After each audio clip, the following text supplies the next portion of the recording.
Hello, I'm Dr. Pierre Samaan, and it's wonderful being back with you as we continue in this series, and an important series really, on unmasking addiction. So many addictive issues going on around the world. As stress increases, people are escaping to different things, and addiction is a big part of many people's escapes. I hope that's not a problem for you. But you know what? No matter what the problem is, there's always a fix. There's always something that can help, but you have to want to get that help. Today we're beginning this portion of this series on unmasking addiction in talking about the brain on drugs. And in this portion of the videos, we're going to be discussing the effect that drugs have, alcohol and drugs have, on the brain. And we'll be talking about some of the more common drugs that are used and how perhaps each one affects the brain in a different way. And when I say effects, well, if you're doing it constantly, if someone's doing it on a regular basis, and regular doesn't mean every day, it doesn't have to be every day, but if they're doing it on a somewhat regular basis, it's going to impact those portions of the brain more so, and there'll be decreased effectiveness occurring in those portions of the brain, and we'll get into all that. But today we're gonna talk. We're just gonna kind of cover the generality of the brain as we start this this series on the brain on drugs, to just give a basic understanding of what happens in the brain, what's the mechanisms going on there, what's the dynamics occurring there in our thinking over and over again, millions of times each day, trillions of times actually. A simplified understanding of brain development helps us to kind of picture it in our minds, so then when we start talking about some of the more specific areas that are affected by drugs, you'll have a better understanding of it. The brain's makeup is that of neural developmental mechanisms. Think of your car engine, and it has different parts, and each part has its own function. But if one part is broken or one part is damaged, it's going to affect other parts. And over time, even if it's a slight damage, that little change that occurs grows into big changes. Well, that's the brain. That's what happens in our minds. When there's a neuropsychiatric problem, and when I say neuropsychiatric, basically think of it as mental health problem. Issues can be traced back to deviations in the brain's neural development. So the wiring is one way of looking at that neural development, the wiring in our brain. Some neuropsychiatric disorders or mental health disorders, such as schizophrenia, bipolar disorder, major depressive disorder, attention deficit hyperactivity disorder, are increasingly common. I'm seeing more and more of it. I'm sure everyone else is seeing more and more of it, partly because of the added stress going on, and maybe other reasons as well. And as they increase in number of diagnoses from the psychiatrists and the neuropsychiatrists and the MDs and all that, that increases, we're beginning to see a picture that's destabilizing. We're seeing conditions that are not right, and it's affecting not only the person, but the community with that connects with the person. And that community begins to destabilize. So what's the first person? Then the family is the immediate community of that person. The family begins to destabilize. And as the family destabilizes, the other family members, the friends and so on that interact regularly, or co-workers, let's say, that interact regularly, begin destabilizing. So it's a trickling down effect, a cascading effect that we'll be talking about. So, but consider this simple comparison. I'm sure there are many reasons for tree and plant pruning or trimming. You see them every day. I'm from Florida, and when I was young, we had many orchards, orange orchards, orange tree orchards, grapefruit tree orchards. You'd go down the interstate and you'd see these orchards everywhere. You don't see that anymore. But back then you'd see a lot, and you'd see them out there trimming those trees. And I used to think when I was young, why are they doing that? Why are they cutting those limbs? You know, it's making them smaller and all that. That doesn't make sense. Well, it does, because there's a purpose in it. However, one of the dominant purposes, one of the dominant reasons for the tree trimming that occurs is maintaining the health of a tree or a plant. In other words, the vibrancy, the circulation strengthens the new branches that come out, and the fruit is more vibrant. The fruit tastes better once they've done that trimming, and sometimes even after a while they'll trim it back down. They may not even get fruit for another year or two because of the trimming, but boy, after that it's a whole lot more. The brain does something similar. They call it exuberant synaptogenesis. That's a long name. I threw that in there just to impress you. It is the trimming of pruning of brain neurons during early brain development. So early on, infancy, it's just full of those neurons. That little baby has so many neurons you can't count them, and the brain says, oh, well, we can't hold all these. Even though the brain is growing larger, those neurons are multiplying, and the brain says, we got to trim this back a little bit. So what's not being used, let's start trimming. And so between 0 and 3 years of age, it's trimming more because they're multiplying so quick, they're fresh, they're healthy and all that. And then it continues that trimming until roughly around 20 years of age. Now, they're not sure about that because they're just discovering these things. It seems like the trimming or pruning continues, but certainly not as vigorous as in the early years. We have an astounding number of brain neurons during infancy and early childhood competing for dominance of such abilities as memory, learning, and other life processes. Each neuron may be connected to up to 10,000 other neurons, passing signals to each other via as many as 1,000 trillion synapses. So you have your neuron, you have the cell and the dendrites, and the synapses are that gap in between dendrites where the signal goes from electrical to chemical. Chemical shoots out of into the synapse, received by the other dendrites, turned back into electrical, and off it goes again. 100 trillion synapses. Can you imagine that? That's a whole lot. And I hope I can keep some more of those. They seem to be drying up pretty quick as we get older. Early synaptic pruning is mostly influenced by our genes. Later on, it's based on our experiences. Think common sense, the more you do, the more experience you're having, the more understanding you're having. That multiplies things. That is a good thing for our brain.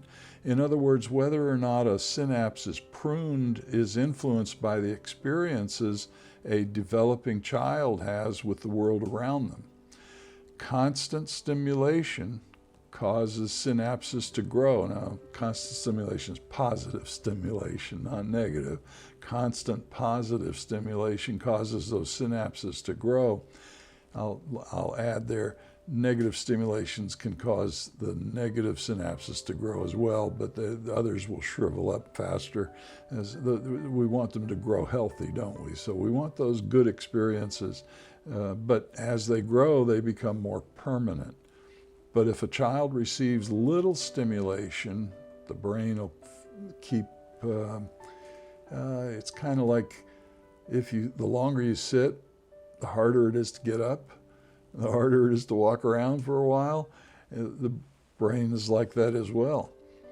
Keep fewer of those connections. According to newer research, synaptic pruning actually continues into early adulthood, and I mentioned this earlier. There's, I read some articles that say the pruning continues your entire life, but not near the amount of pruning that occurs early in life. And you'll get different researchers saying different things about that, but as the technology improves, they're learning more and more, and that's very, makes sense that it would continue. As the brain initially develops, cells multiply, interacting with one another and growing more robust in the brain. So just like a fruit tree with its number of fruit, those synaptic gaps, those dendrites, those axons, they're more and more as stimulation occurs, good stimulation. Brain connections and neuron pruning will be what they will say is activity dependent. More activity, more stimulation, more growth. In other words, smarter you become. Less activity, the opposite occurs. So no different than trimming those trees. Driven by activity and competition, the pruning of cells and neurons is regulated. The older and less used parts are discontinued to benefit the newer, more active components as a child and adolescent are stimulated through their activity, environment, parental attention. It's what's so important for parents to interact with the children, even in infancy, interacting with them. They've done research to show that just, let's say a mother looking at the child with a smile affects the child, and seeing the child and letting the child see them, those connections. The brain is computing it. It may not appear that way, but the brain is seeing it all and it's reacting to it all. So it's important as parents, interact with the infant. Don't just let the infant lay there and sleep or just lay there all the time. Interact with them one way or another, and you're making them smarter as a result of that. Parental induced activity such as music is a great example. A lot of your music-oriented students in schools, their parents were in music, and so they were practicing their music, playing their music when they were infants. The infants was experiencing that going on around them, and it stimulated those parts of the brain. The mathematics part, your mathematics is in the basal left area of the brain, stimulating those parts, making it more likely that they're going to have a proclivity towards music, or maybe mathematics, or something that connects with it in one way or another. Walking and talking, laughing and crying, all of that stimulates a child and helps develop them in healthy ways. The less active brain cells and neurons give way to the more active neural pathways. Experience is the portal of fine-tuning neural connections. Give your children experience. Take them out, take them for a walk, go on trips. I remember when I was young, and with my parents, they decided to go on a trip. Now they like to go to the springs on weekends. So often we were going to the springs on weekends, and my mom would have a big picnic basket, and that was a big deal, and it was fun. But I often noticed when we took trips and we came back, things seemed a little different. And maybe you still notice that today when you go on vacation and you come back home, things appear a little different. Nothing has really changed, but you've changed. That added experience of a trip, seeing those new things, experiencing new behaviors, new events, and so on. Wow. You come back and you've changed a little bit, and it makes you feel like everything else has changed a little bit. I don't know if you've noticed that. I know several that have. I've noticed that whenever I go on a trip, things just seem a little different when you get back. And that's part of that neural connection that's going on there, and the fruitfulness that occurs when you experience new things. You're growing. Experience is the portal of fine-tuning, as I said. Thus, our stimulation directs us to be what we will be. That healthy stimulation of reading to your child, talking with your child, and so on, helps them in their development of whatever they might be prone towards. Perhaps they have a proclivity towards certain things because of the DNA, or perhaps you are reframing them to have a proclivity towards certain things. Whatever it is, it's going to be good if you're giving them good experiences. Similar but more subtle changes occur in adulthood during learning as neuroplasticity manages synaptic connections and codes memories. The negative impact of trauma, drugs, addictive behaviors, toxins, even fear and apprehension. Remember, we've spoken about that quite a bit. The basement of the brain, the limbic center of the brain, fear and apprehension center of the brain, where worry and anger and fight or flight or freeze center is located. So fear and apprehension is among the experiences negatively changing the brain. We need that down there in the basement. We don't want to dwell down there. We want to bounce out. So we need to know if there's a threat. We need to have a certain amount of respectful fear, you might say, if you're crossing a 4-lane highway. Hopefully you never have to do that, but you want to respect the cars and the potential danger, and that area of the brain is making you more alert to pay more attention so you can do it more safely.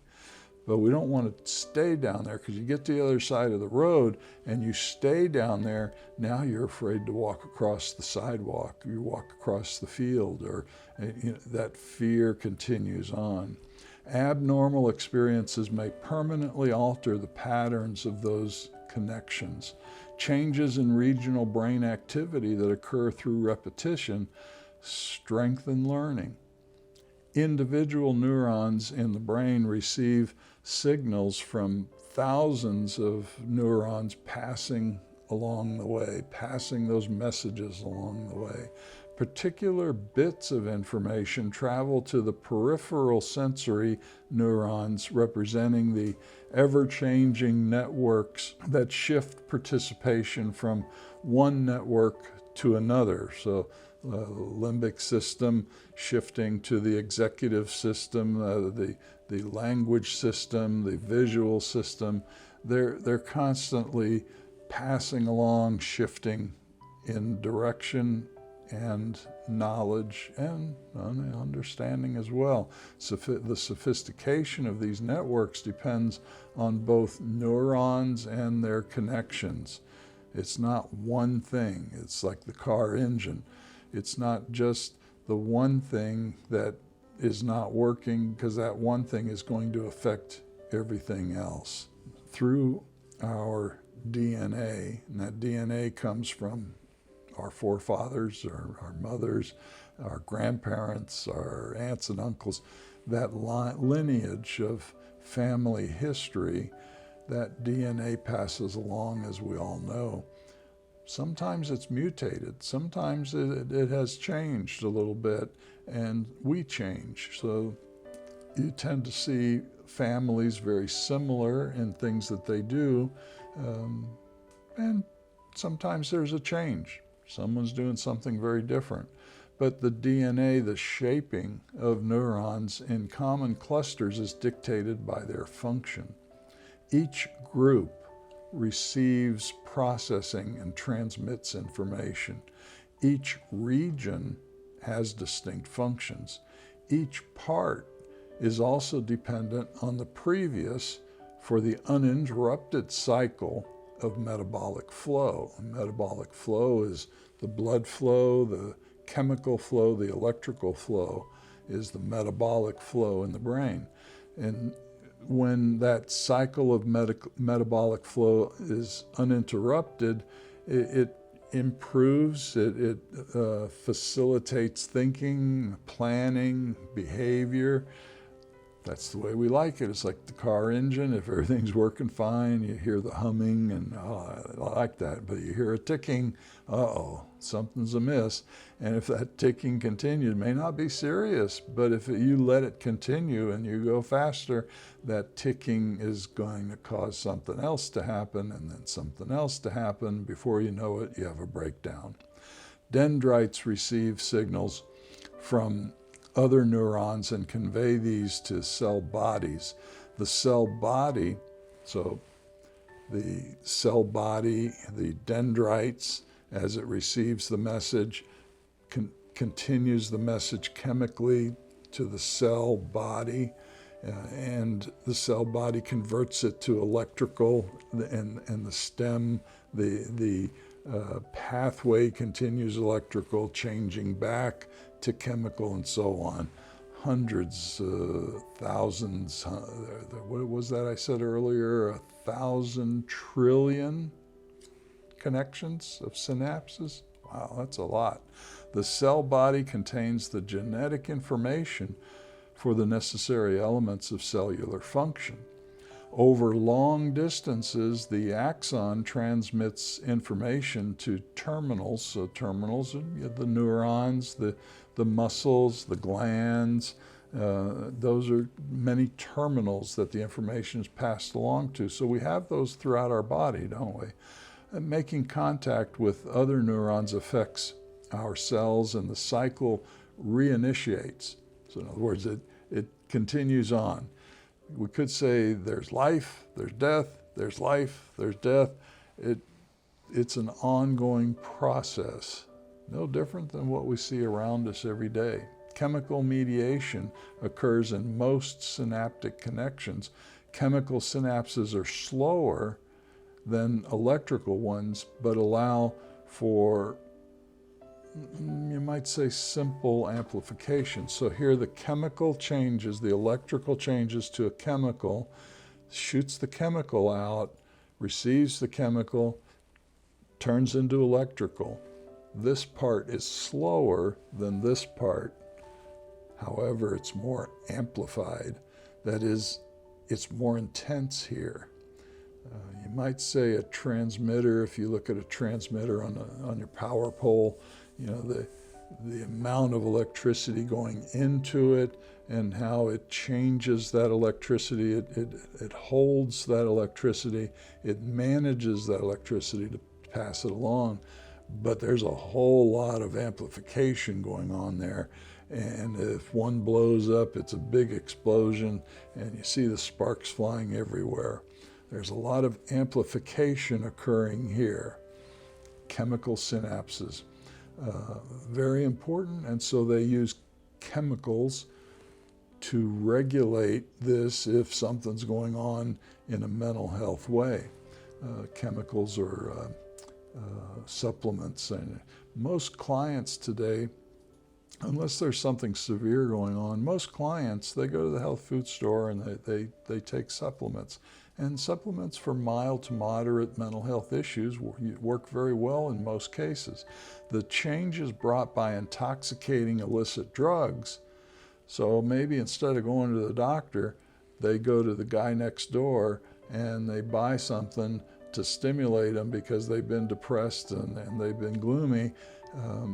But because it's an illicit drug, or they go to the liquor store and they buy a whole bunch of alcohol, it has an intoxicating effect, and it causes that change of flow and amplification of the synaptic connections.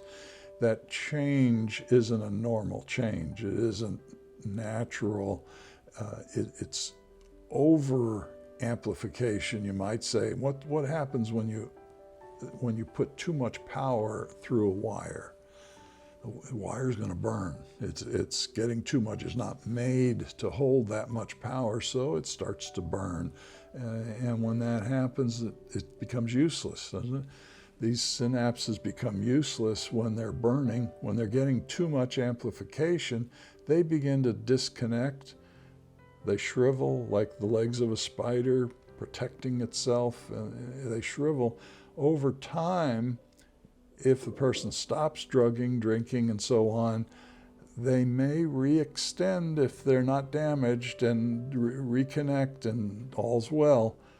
But if they are damaged, the longer they have contracted, the more they shrivel and die.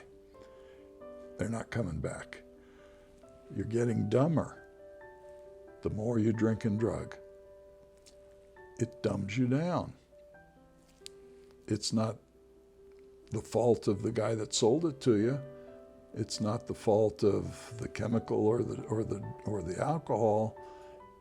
It's your choice to do that. You've made that choice. You can't blame your parents because they weren't perfect. You can't blame somebody else because they did something terrible. You have to make the choice. I got to take care of myself. If I don't take care of myself, then I'm not going to be able to live a fully functioning life, a happy life, or have that big family I want to have, or whatever else that I would like for my future.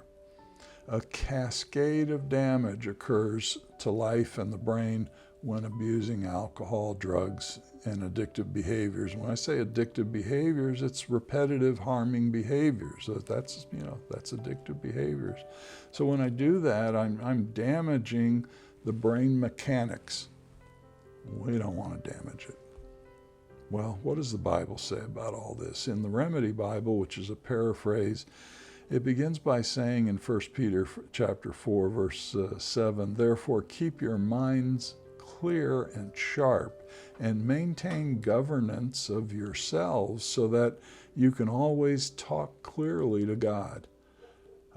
Well, okay, if I keep a clear mind, I'm going to be reasoning better. I'm going to be planning better. I'm going to be thinking better, doing better, so on. Well, okay, that makes sense, doesn't it? Well, it goes on to say, and I use this other passage quite often because I really love it, Romans chapter 8, verses 5 to 6.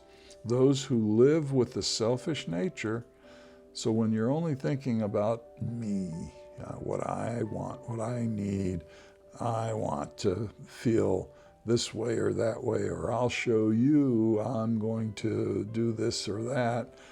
Well, that's selfish, isn't it? Selfish nature in charge have their minds bent on self-indulgence and selfish pursuits. So drinking, drugging, abusing, drinking, drugging, and all that stuff, that's selfishness. That's you-oriented or me-oriented.